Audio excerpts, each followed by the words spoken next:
তা আমাদের সংবিধান আল কোরআন। এই সব কিতাব, কোরআন বাদে সমস্ত কিতাব, তাওরীত, জবুর, ইনজিল, এই চারটা, তাওরীত, জবুর, ইনজিল, কোরআন, এই চারটা কিতাব এক জায়গায় রাখবেন এবং এই চারটা থেকে শুরু করে আবার কোরআনকে আলাদা করে বাকি সব কিতাবকে যদি এক পাল্লা রাখেন, বলেন তো কোন পাল্লাটা ভারী হবে? কথা কয় না? আল কোরআন ভারী হবে। মুহতারাম হাজিরিন, কোরআন কারীম সবচেয়ে দামি কিতাব। এই কিতাব এত দামি, কাল হাসরের ময়দানে একমাত্র এই কিতাব যার উপরে নাজিল হয়েছে তিনি সুপারিশ করার অধিকার রাখবেন, আর পাশাপাশি এই কোরআনই সুপারিশ করার অধিকার রাখবে। সুবহানাল্লাহ বলে। সেদিন যদি কিয়ামতের ময়দানে কোরআন বলে, আল্লাহ রামনাথপুর এলাকার একটা অংশে উত্তর মকসুদপুর প্রামাণিক পাড়ায় নয়াপাড়ার আওতায় নুরুল উলুম মহিউসুন্নাহ নুরানী হাফিজিয়া কওমি মাদ্রাসা খোলা আকাশের নিচে বসে আমি কোরআনকে শুনেছিল, একটি আয়াত, একটি হরফ, একটি অংশ, আল্লাহ তুমি তাদের তাকদীর ধ্বংস করিয়া দিও না, তাদেরকে তুমি ভালো একটা অংশ দাও, জান্নাত দাও। বলেন, কোরআন যদি এভাবে সুপারিশ করে আমাদের আর কোন কিছু লাগবে? কথা বলেন, লাগবে? লাগবে না। আমরা এই কোরআনের পক্ষে না বিপক্ষে? জোরে বলেন, পক্ষে না বিপক্ষে? কিন্তু আমাদের কপাল যে কত পোড়া, আমরা এই কোরআনকে অনেকে শুধু ধর্মের কিতাব মনে করি। এই কোরআনকে কি মনে করি? ধর্মের কিতাব। রোজার মাস আসলে ওই কোরআন শরীফ ধরিয়া একটু বেশি বেশি তেলাওয়াত করে, সারা বছর আর তেলাওয়াতের খবর নাই।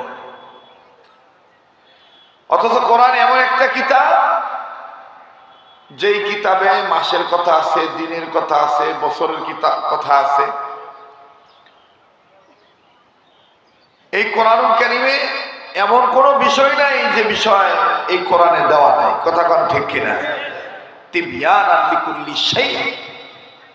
আল্লাহ তাআলা সব কিছু খুলে খুলে বলেছে। খুলে খুলে বলছেন না? স্পষ্ট না অস্পষ্ট?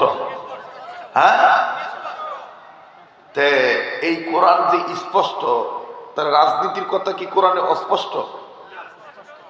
এখন দেখুন, কায় কায় জবান খোলে না, কায় কায় আও আও করে না, আও করে না কায়, খালি দেখিবেন যে আও করিবে না, মনে করবেন এই লোকটার ঈমান বোঝার মধ্যে অস্পষ্ট পার হয়ে গেছে। রাজনীতির কথা কি কোরআনে অস্পষ্ট? স্পষ্ট না অস্পষ্ট? তাহলে আমার দেশের যে দেওয়ানি গুলো কয় যে হুজুর গুলা ওয়াজ করিবে আইসে রাজনীতির কথা বলিবে কেন? কথা কয় না? অলরেডি হুলিয়া নামা জারি হয়ে গেছে।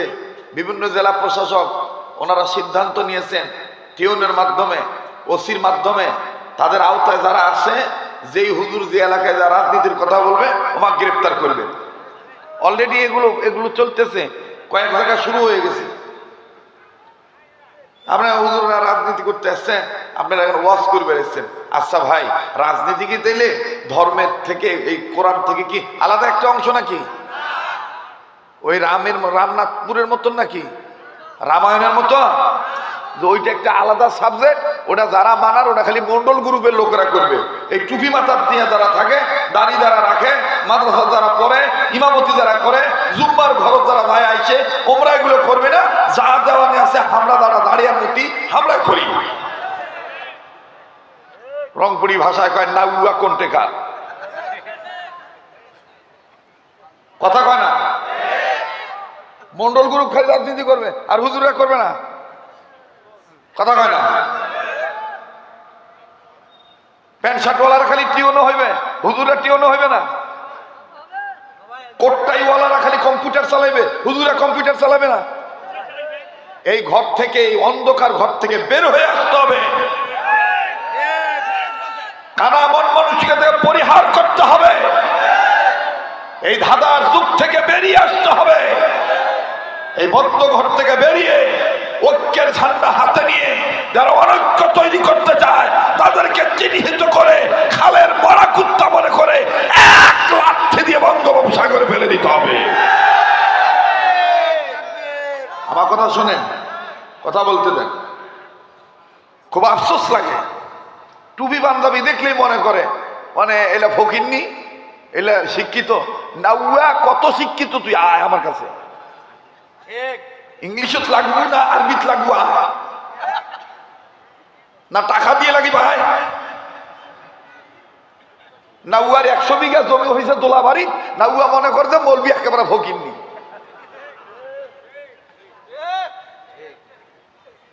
দেখবেন গ্রামের মধ্যে যেখানে 100 বিঘা জমি থাকে, বাপরে বাপ, ওই হাগিয়া না সুচিলেও ওই জমিদার। এগুলা জমিদারের মুই টিস্যু পেপার হিসাবেও গ্রহণ করি না। হাসিনা থাকতেই মোর সাথে পারে নাই। আর যে বেশি পেলকাপেল কি করছে, হয়তো এখন পলি বাড়াইছে। দিউসুদিন কোনটা এখন কথা কয় না। আর ওমার যারা সাপোর্ট দিত আর মার ভাতাররা কোনটে?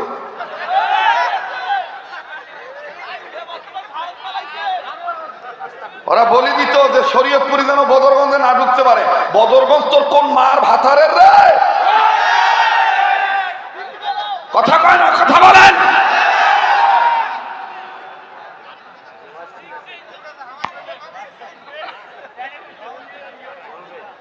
মানে মানে ভাসি আসছে আমরা, বাংলাদেশের হুজুর গুলা ভাসি আসছে না। ও হাগিয়া শুষে না, মুতিয়া পানি নেয় না।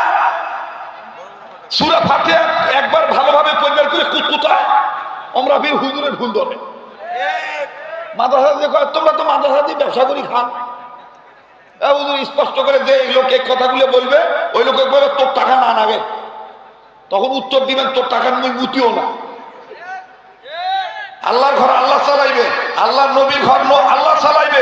হিম্মত করো, আল্লাহ ছাড়া কারো কাছে মাথা নত করবো না। আল্লাহ একটা পাখিকে আল্লাহ না খাওয়ায় রাখে না। আল্লাহ আমাকেও না খাওয়ায় রাখবে না।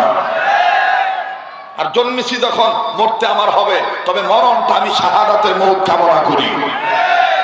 কি মৌত কামনা করি? শাহাদাতের মৌত কামনা করি। যারা শহীদ হবে, এপারে দুনিয়া ওপারে জান্নাত, এর বাইরে আর কোনো কথা না। কিন্তু সেই শহীদ হতে হবে কাকে সন্তুষ্ট করার জন্য? বলেন কাকে? আল্লাহকে। হুঁশিয়ার থাকবেন। মাঝে মধ্যে এখনো লাইফ হতে আসি, অন্ধার ঘর থাকি। এখন গোটা পায়খানাত বলি কয় না কিশোর কয়, এখনো কিন্তু আমরা লাইফ হতে আসি কয়। অপেক্ষা করেন, আসতেছি আসি। আমরাও রেডি আছি। হয় মরি নাইলে মারি। কথা একটাই, হয় মরি নাইলে দেখতো কায় কায় কথা বানা, হয় মরি নাইলে মারি। কিন্তু ইসলামী আন্দোলন চালাই যায়, এর থেকে আর পিছপা হব না ইনশাআল্লাহ। কারা কারা তৈরি আছেন আল্লাহর পক্ষে একটু হাত তুলে আল্লাহকে দেখান। লিল্লাহি তাকবীর, লিল্লাহি তাকবীর। হাত নামান। ভাইয়া বসেন। আমার বন্ধুগণ, মাশাআল্লাহ আপনাদের ওয়াজ হয়ে গেছে। ঠান্ডা চলে গেছে, ঠান্ডা চলে গেছে। সামিয়ানা না থাকলে কি হয়েছে? আল্লাহর আকাশে সামিয়ানা তো আছে, ঠিক কিনা? আমরা কার গোলাম? যারা বলেন কার গোলাম? আল্লাহর গোলাম। এবার স্পষ্ট ভাবে বলেন, কোরআনুল কারীমের মধ্যে কোন বিষয় কি অস্পষ্ট আছে? সব স্পষ্ট করে দিয়েছেন কে? হ্যাঁ, আল্লাহ। এখন বাবারা উত্তর দিয়ে বলেন তো, এই কোরআনকে যদি সম্মান করেন, আমার আপনার সম্মান বাড়বে না কমবে? এই কোরআন যে ঘরটা শিক্ষা দেওয়া হয়, এই ঘরটাকে যদি মহব্বত করেন, আমার আপনার সম্মান বাড়বে না কমবে? এই কথা কোরআনে আছে না নাই? কোরআনের পক্ষে আসলে যে সম্মান বাড়বে, গোলাম মাফ হবে, এই কথা কোরআনে আছে না নাই?